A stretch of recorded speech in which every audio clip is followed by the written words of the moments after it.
샬롬, 좋은 아침입니다. 오늘 말씀은 이사야 29장 1절부터 14절까지입니다.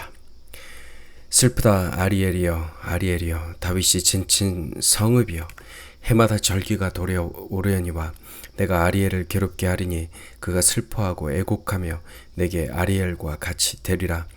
내가 너를 사면으로 둘러 진을 치며 너를 애워 대를 쌓아 너를 치리니 내가 낮아져서 땅에서 말하며 너의 말소리가 나직히 티끌에서 날 것이라.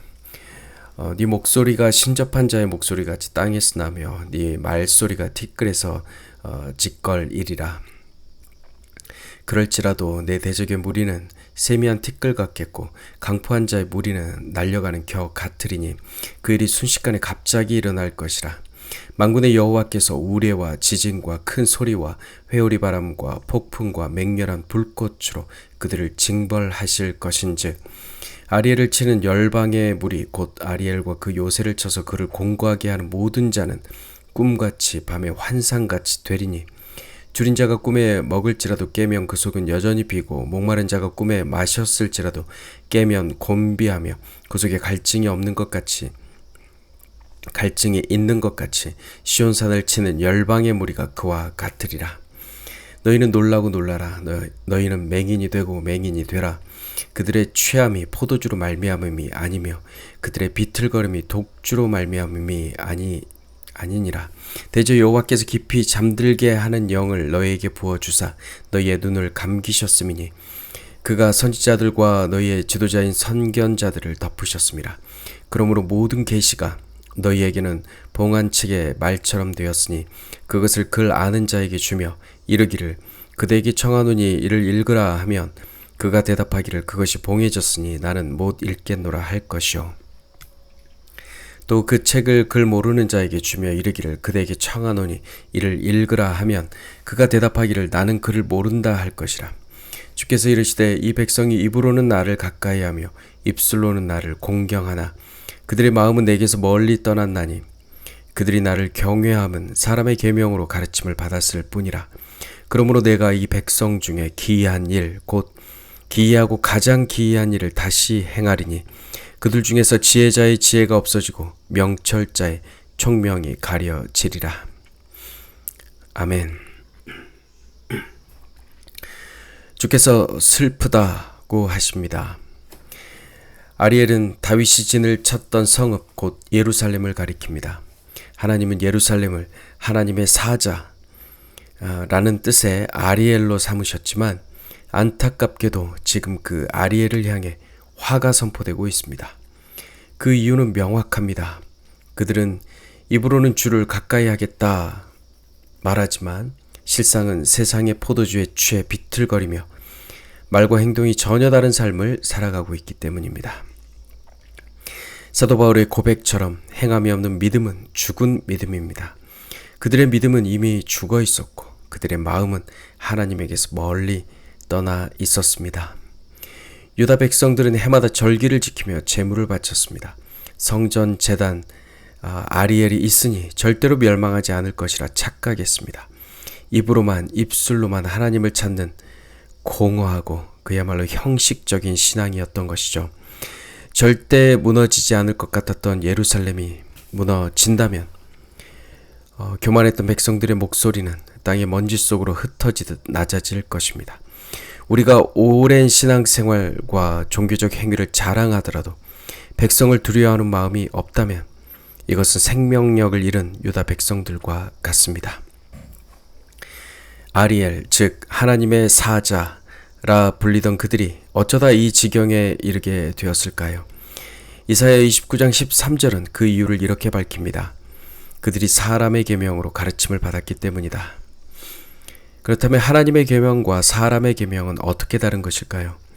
여호와의 말씀, 즉 하나님의 계명은 시온에서 나와 우리가 그 길을 걷고 행하도록 이끄는 생명의 말씀입니다. 반면에 사람의 계명은 생명력은 사라진 채 외형적인 종교 행위만 남게 된 인간의 전통과 가르침일 뿐입니다. 당시 선지자들과 선견자들은 하나님이 아닌 애굽이 주는 환상에 사로잡혀 있었습니다. 하나님의 말씀은 봉인된 책처럼 읽히지도 깨달아지지도 않았습니다. 그들은 영적으로 눈이 멀어 보지 못했고 술 취한 사람처럼 무감각해졌습니다. 그것은 여호와께서 깊이 잠들게 하는 영을 그들에게 부으셨기 때문입니다. 하나님께서 깊이 잠드는 영을 부으셨기 때문에 형식적인 종교행위에 중독된 채 영적 마비 상태에 빠진 것이죠. 하나님은 우리의 중심과 마음을 원하시지만 그들은 위선적인 행위만 되풀이할 뿐이었습니다. 아름다운 말로 찬양하는 것 같으나 그 마음은 하나님과 아무런 상관이 없었던 것입니다. 깊이 잠드는 영에 사로잡힌 신앙은 맛을 잃은 소금과 같아서 세상에서 아무런 생명력도 영향력도 발휘하지 못합니다. 오늘날의 우리 역시 교회가 만들어 놓은 인위적인 전통과 사람의 계명에 사로잡혀 신앙의 본질을 놓치고 있지는 않는지 생각해 봅시다. 자기 자신의 삶은 물론 우리가 속한 사회에도 해를 끼치는 존재로 우리들은 전락하고 말 것입니다. 본문 11절은 하나님의 모든 계시가 그들에게 봉한 책이 되었다고 말합니다. 그를 아는 자가 자신의 지식과 이성으로 하나님의 말씀을 펼쳐보려 해도 깨달을 수 없는 것입니다. 인류의 모든 지식을 총망라한 최고의 인공지능 AI라 할지라도 하늘의 뜻과 하나님의 계시는 결코 헤아릴 수 없습니다. 육에 속한 것은 영에 속한 하나님의 뜻을 알 수 없습니다. 인간의 지성으로 조합해낸 답변은 하늘의 계시가 될 수 없는 것입니다. 그렇다면 그를 모르는 자는 주의 뜻을 살필 수 있을까요? 그렇지 않습니다. 여기서 그를 모른다는 것은 하나님이 이렇게 말씀하셨다라며 자신의 느낌과 감정, 주관적인 체험만을 확신하며 앞에서 설파하는 것을 의미합니다. 그 역시 하나님의 진정한 말씀이 아니죠. 결국 세상에 취해 있거나 자기만의 세계에 갇혀있는 그리스도인은 하나님의 계시를 깨달을 수 없습니다. 성경을 읽어도 하나님의 감동이 없으니 그 깊은 뜻을 알지 못하는 것이죠. 하지만 사랑하는 성도 여러분, 이 시대에 우리는 하나님의 말씀을 듣는 자, 읽는 자, 그리고 지키는 자가 되도록 부르심을 받았습니다. 우리는 더 이상 눈멀고 귀먹은 자가 아닙니다. 겸손히 말씀을 듣고 그 말씀을 통해 주님 안에 거하고자 몸부림치는 주의 자녀들입니다. 우리는 오직 이 친밀한 관계를 통해서만 세상과 구별될 수 있습니다. 사랑하는 성도 여러분, 우리 하나님은 놀라운 일, 기이한 일을 행하시는 분입니다. 하나님의 성품은 사람이 만든 전통이나 프로그램화된 그 범주에 갇히지 않습니다. 그러나 종교는 너무도 자주 우리를 익숙한 전통 안에 가두려 합니다. 측량할 수 없이 크신 주님을 인간의 틀에 끌어들이고 우리의 언어로 제한하며 하나님을 우리 뜻에 종속시키려 합니다.